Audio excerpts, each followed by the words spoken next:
নমস্কার বন্ধুরা। তো পোকো M7 Pro অফিসিয়ালি 17 তারিখে লঞ্চ হতে চলেছে। আর আপনি তো জানেন আমি লঞ্চের আগে সবসময় একবার লাস্টবারের জন্য ডিসকাস করে নিই যে ফোনটার মধ্যে কি ডিজাইন হবে, কি স্পেসিফিকেশন হবে, আর যে দামে লঞ্চ হবে তো সেই দামে সবচেয়ে বেস্ট অলরাউন্ড ডিভাইস হবে কি হবে না। এই ভিডিওতে আমরা এটা সম্বন্ধে আলোচনা করব।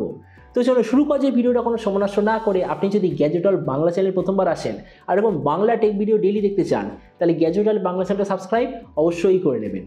তো প্রথমে আমরা আলোচনা করবো স্মার্টফোনটার ডিজাইন সম্বন্ধে। তো যেমন দেখতে পাচ্ছেন এই যে পোকো M7 Pro, পেছন দিকে দেখতে হবে এক্স্যাক্টলি এরকম। ফোনটা অবভিয়াসলি আপনি মাল্টি কালারে দেখতে পাবেন, কিন্তু একটা কালারেই অবশ্যইভাবে হবে গোলাপিটা। এর থিকনেস হলো 7.99 মিলিমিটার আর ওয়েট 190 গ্রাম। এর পেছন দিকে আপনি পাবেন প্লাস্টিকের ব্যাগ, সাইডেও আছে প্লাস্টিকের ফ্রেম। ডিসপ্লের দিক থেকে এতে আপনি পাবেন 6.67 inch full HD plus 120 hertz AMOLED display, তার সঙ্গে 240 হার্জের টাচ সামলিং রেট, 1920 হার্জের পিডালো ডিমিং রেট, 2100 নিটসের brightness, 20:9 aspect ratio, 93% screen to body ratio. ডিসপ্লের যে সার্টিফিকেশন সেটা হলো HDR10+ সার্টিফিকেশন, আর তার সঙ্গে গরিলা গ্লাস 5 ডিসপ্লে প্রোটেকশন। তার মানে সোজা কথা বলতে গেলে প্রাইস পয়েন্ট হিসেবে যে ডিসপ্লেটা সত্যিই খুব ভালো। প্রসেসরের দিক থেকে এতে আপনি পাবেন Dimensity 7025 আলট্রা 5G প্রসেসর। ক্যামেরাতে আছে 50 আর 2 মেগাপিক্সেলের ডুয়াল রিয়ার ক্যামেরা, সঙ্গে 20 মেগাপিক্সেলের সেলফি। এর যে রিয়ার ক্যামেরা সেটা হলো লিথিয়া 600 সেন্সার, যেটার সঙ্গে OIS EIS দুটোরই অপশান আপনি পাবেন।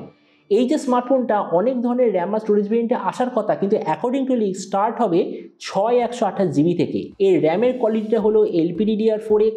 মেমোরিতে আছে UFS 2.2, যেটার সঙ্গে হাইব্রিড কার স্লটের অপশান। ব্যাটারিতে আছে 5110 mAh ব্যাটারি, সঙ্গে 45 ওয়াটের চার্জার, আর কানেক্টিভিটি হলো USB Type-C। তো এবারে স্মার্টফোনের বাকি কিছু ফিচার বলতে গেলে এতে আপনি পাবেন Android 14 out of the box, 3.5mm jack, dual speaker, তার সঙ্গে ডলবি অ্যাটমসের certification, under display fingerprint sensor, আর IP64 এর ওয়াটার অ্যান্ড ডাস্ট প্রোটেকশন। আর এর OS আপডেট সাইকেলের দিক থেকে এতে আপনি পাবেন 2 বছরের মেজর OS আপডেট আর 4 বছর সিকিউরিটি আপডেট। তো এবার সবচেয়ে মেন জিনিস, ফোনটা কি দামে লঞ্চ হবে। দেখুন, আমি এখনও পর্যন্ত যেরকম খবর পেয়েছি ফোনটা লঞ্চ হওয়ার কথা ইন্ডিয়ান মার্কেটে 14 থেকে 15,000 টাকার মধ্যে।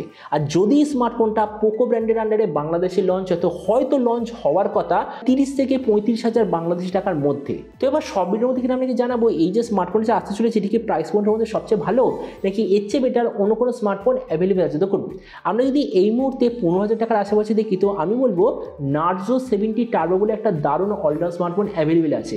তো আমরা যদি নার্জো 70 টার্বোর সঙ্গে কম্পেয়ার করি, প্রথমত ডিসপ্লে, এই দিক থেকে আমি বলবো দুটো ফোন এক্স্যাক্টলি সেম, কোনো ডিফারেন্স নেই। প্রসেসর, নার্জোতে আছে Dimensity 7300, পোকোতে আছে Dimensity 7025, মানে প্রসেসরের দিক থেকে নার্জো বেটার। ক্যামেরা, এই দিক থেকে তো নো ডাউট পোকো বেটার, কেননা পোকোতে কি আছে লিথিয়া 600 মতো ব্র্যান্ডেড সেন্সার, তার সঙ্গে আবার OIS EIS দুটোরই অপশান। তার মানে ক্যামেরার দিক থেকে পোকো বেটার। ভেরিয়েন্ট, এই দিক থেকে নার্জো বেটার, কেননা নার্জোতে আছে UFS 3.1, পোকোতে আছে UFS 2.2। ব্যাটারি আর চার্জার এদিক থেকে দুটো সেম, কোনো ডিফারেন্স নেই। স্পিকার, দুটোতেই ডুয়াল স্পিকার, কোনো ডিফারেন্স নেই। আর OS আপডেট, দুটোতেই আছে 2 বছরের মেজর OS আপডেট। তার মানে দেখুন, ভিডিও লাস্ট আমি এটাই বলবো, মানে এটা জাস্ট আমার পার্সোনাল ওপিনিয়ন। আমার মতে মনে হয় 2025-এ এই যে পোকো M7 Pro এটা হতে চলেছে 15,000 টাকার আশেপাশে সবচেয়ে বেস্ট অলরাউন্ড 5G স্মার্টফোন।